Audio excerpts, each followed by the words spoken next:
우리 주변 분들과 인사 나누겠습니다. 읽고 듣고 순종합시다.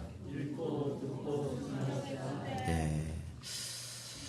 오늘도 저희들은 부활주의를 맞이하여서 저희들이 예배하고 있습니다. 특히 저희들이 오늘 읽은 요한계시록 5장 6절에서 7절 말씀은 보통 저희들이 지난주에 요한계시록을 하면서 다뤘던 말씀이지만 그 가운데 나타난 바로 오늘 이 부활의 주인공에 대한 이야기가 있기 때문에 저희들이 요한계시록을 계속 강의하는 와중이어서 오늘 본문을 정하게 되었습니다.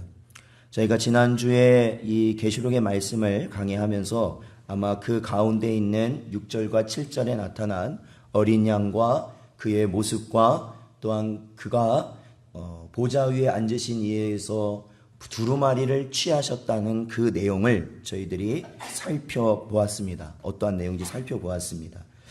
자, 오늘 본문 말씀으로 들어가면 6절에 보니까 사도 요한이 그 보좌와 네 생물과 장로들 사이에 누가 있는 것을 발견했냐면 바로 한 어린 양이 있음을 발견했습니다. 그 어린 양은 이미 일찍 죽임당한 어린 양 같았다라고 이야기하고 있었죠. 자, 여기서 말한 어린 양이 누구라고 저희가 지난주에 말씀드렸어요? 예수님이시다라는 거죠. 저희 요한복음 1장 29절을 읽어보겠습니다. 요한복음 1장 29절 말씀 읽겠습니다. 시작. 이튿날 요한이 예수께서 자기에게 나아오심을 보고 이르되 보라 세상 죄를 지고 가는 하나님의 어린 양이로다. 아멘. 그렇습니다. 우리 주님이 바로 그 어린 양이십니다. 이미 이 어린 양 되신 주님에 대해서는 구약에서 예언된 것입니다.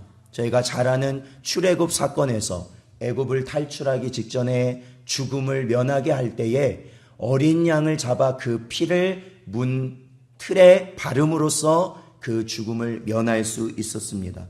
그리고 레위기에 나타난 수많은 제사들에 드려지는 제물들을 통해서도 예수님의 모습이 드러나고 있었고, 또한 이삭을 대신해서, 그렇죠, 이삭을 바치라 할 때 그 이삭을 하나님께서 받으신 것이 아니라 이삭을 대신해서 한 어린 양을 취하셔서 제물을 받으셨습니다.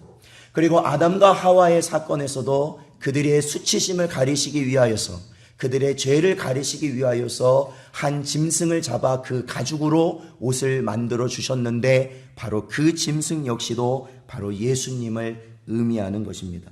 사랑하는 성도 여러분, 제가 방금 언급한 이러한 짐승들의 죽음으로 인하여서 그 하나님의 백성들이 얻게 된 것은 무엇이냐면 바로 생명을 건지는 것이었고, 두 번째는 그 죄가 용서함을 받는 것이었습니다. 그러므로 저와 여러분은 오늘 참된 어린 양, 우리를 위한 어린 양을 통하여서 저와 여러분 역시 죄에 대한 사함, 온 영원한 죽을 수밖에 없는 죄에 대한 사함과 그리고 죽음의 자리에서 생명의 자리로 옮겨지는 은혜가 우리 안에 나타나게 된다라는 것이죠. 우리 요한복음 5장 24절을 읽어보겠습니다. 요한복음 5장 24절 읽겠습니다. 시작. 내가 진실로 진실로 너희에게 이르노니 내 말을 듣고 또 나 보내신 이를 믿는 자는 영생을 얻었고 심판에 이르지 아니하나니 사망에서 생명으로 옮겼느니라. 아멘. 이것을 믿으십니까? 믿으십니까? 바로 이 죄사함과 영원한 생명으로 가는 길을 우리 주 어린 양이신 예수 그리스도를 통하여 얻게 되었다라는 겁니다. 그리고 저희들 오늘 요한계시록 본문으로 가면 계속해서 사도 요한은 어린 양이신 예수님이 어떠한 모습을 가지고 있냐면 바로 7뿔과 7눈을 가지신 분이라고 그는 묘사하고 있습니다. 바로 이 7눈은 본문에서는 하나님의 영이라고 7영이라고 표현되어 있는데 이것은 바로 삼위의 하나님이신 누구를 표현하는 것이라고요? 성령 하나님을 의미한다 말씀드렸습니다. 바로 저희들 본문 말씀에 보면 그에게 7뿔과 7눈이 있으니 이 7눈들은 온 땅에 보내심을 받은 하나님의 7영이더라 라고 사도 요한은 기록하고 있지요. 바로 이 7영이 어디로 보내심을 받았다고요? 본문에 온 땅으로 보내심을 받았다라는 겁니다. 이것은 바로 성령 하나님께서 이 온 땅에 보내심을 약속하시는 예언의 말씀이 이루어진 것을 우리에게 말씀하시죠. 이것은 구약의 요엘서에 등장합니다. 우리 요엘서 2장 28절을 읽어보겠습니다. 요엘서 2장 28절 읽어보죠. 시작. 그 후에 내가 내 영을 만민에게 부어주리니 너희 자녀들이 장래일을 말할 것이며 너희 늙은이는 꿈을 꾸며 너희 젊은이는 이상을 볼 것이며 아멘. 그렇습니다. 여기서 내가 내 영을 만민에게 부어주리라 말씀하십니다. 이것은 여기에 있는 가장 어린 아이에서부터 여기에서 가장 연세가 많은 분까지 어떠한 분도 해당되지 않은 분 없이 하나님의 은혜를 받는 자, 하나님의 약속됨과 택함을 받은 자에게 주시는 성령 충만을 약속하셨다라는 것이죠. 이 약속은 언제 우리에게 확실시 증명되냐면 사도행전 2장에 드러납니다. 우리 사도행전 2장 1절에서 4절을 보겠습니다. 사도행전 2장 1절에서 4절 읽어보죠. 시작. 오순절 날이 이미 이름에 그들이 다 같이 한 곳에 모였더니 호련히 하늘로부터 급하고 강한 바람 같은 소리가 있어 그들이 앉은 온 집에 가득하며 마치 불의 혀처럼 갈라지는 것들이 그들에게 보여 각 사람 위에 하나씩 임하여 있더니 그들이 다 성령의 충만함을 받고 성령이 말하게 하심을 따라 다른 언어들로 말하기를 시작하니라. 아멘. 그렇습니다. 바로 이 놀라운 마가의 다락방의 성령 강림 사건이 바로 베드로가 그 이후에 설교하는 자신의 설교에서 말합니다. 바로 이것이 요엘서에서 온 땅에 부어질, 만민에게 부어질 하나님의 영에 부어지는 역사가 이루어졌다라고 선포하고 있는 것입니다. 선포하고 있는 것이. 자, 사도 요한이 계속해서 요한계시록의 본문을 보면 바로 이렇게 7뿔과 7눈을 가진 그 어린 양께서 7절에 보니까 어떻게 합니까? 보좌에 앉으신 이에 오른손에 들려있는 그 두루마기를 취하셨다라고 말씀하고 있습니다. 사랑하는 성도 여러분, 우리도 오늘 예배를 드리기 전에 예배를 드리면서 우리가 신앙 고백을 합니다. 신앙 고백을 할 때 우리는 무엇을 암송합니까? 신앙 고백할 때 우리 무엇을 암송해요? 사도신경을 암송합니다. 그 사도신경의 내용 중에 바로 이러한 것이 있죠. 하늘에 오르사 하나님 우편에 앉아 계시다가 라는 것을 우리는 암송합니다. 즉 오늘 본문에서 어린 양은 하나님의 보좌, 성부의 보좌의 어느 쪽에 지금 있으신 거예요? 우편에 계시는 거예요. 그래서 보좌 우편에 계심으로 인해서 그 오른손에 있는 두루마리를 취하셨다라는 것입니다. 바로 이것은 바로 예수께서 하나님 아버지의 우편에 계시며 또한 하나님 성부 하나님의 모든 계획을 성취하시는, 그렇죠? 성부께서는 계획하시고 그것을 두루마리에 적어 놓으셨다면 바로 그 두루마리에 적힌 것을 성자 하나님인 예수님께서 성취하시는 제2위의 하나님이심을 분명히 드러내시는 그러한 사건이죠. 바로 예수님께서는 승천하셔서 보좌 우편에 계시면서 바로 무엇을 준비하시냐면 재림을 준비하시더라라는 것이죠. 재림.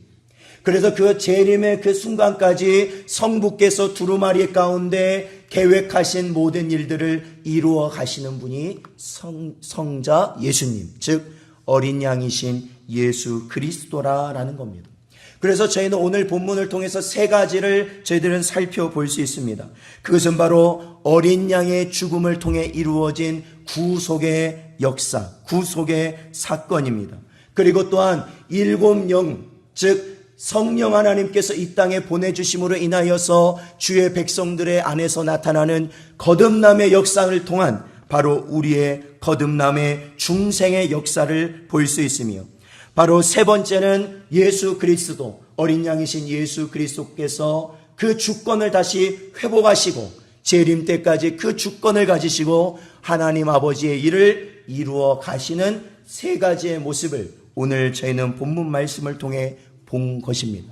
자, 그렇다면 이 세 가지, 저희들이 세 가지의 모습, 구속과 그리고 뭡니까? 구속과 성령을 통한 거듭남과 그리고 예수 그리스도께서 그 주권을 회복하사 재림을 준비하시는 그 모든 일들은 한 가지가 기점으로 해서 그 한 가지의 사건으로 인하여서 나타나게 될 수 있었다라는 거죠. 그 한 가지의 사건이 없었다면 예수님의 구속도 우리의 중생도 또한 앞으로의 주님의 재림도 결코 일어나지 않을 것이었다라는 겁니다. 그것이 무엇입니까? 바로 부활입니다. 부활. 예수님의 다시 살아나신 그 부활. 그래서 우리는 부활을 너무나도 귀히 여기고 그 부활절을 기념하여 이렇게 예배도 드리는 겁니다. 부활하셨기에 우리는 구원받은 백성임이 증명될 줄로 믿습니다. 또한 부활하셨기 때문에 저와 여러분은 성령 안에서 거듭날 수 있는 은혜를 누리게 될 줄로 믿습니다. 또한 주님이 부활하셨기 때문에 우리는 마지막 날을 기다리며 주님의 재림을 소망하며 살아갈 수 있게 된 것인 줄로 믿습니다. 바로 이 시간 저와 여러분 바로 그 부활을 저희들은 기념하는 것입니다. 그래서 초대교회의 사도들과 또한 교인들은 복음을 전함에 있어서 이 부활을 전함을 너무나도 귀하게 여겼음이 성경에 나타납니다. 사도행전 1장 22절을 저희들 함께 읽어보죠. 사도행전 1장 22절 읽겠습니다. 항상 우리와 함께 다니던 사람 중에 하나를 세워 우리와 더불어 예수께서 부활하심을 증언할 사람이 되게 하여야 하리라 하거늘. 아멘. 그렇죠. 예수님의 무엇을 증거한다고요? 부활하심을 증거하는 것이 사도들의 사명이었습니다. 그것들이 초대교회의 사명이었다라는 것입니다. 저와 여러분은 오늘 부활절을 기념하여서 또한 성찬 예식을 거행합니다. 기독교의 성례는 두 가지가 있는데 바로 이 성찬과 세례입니다.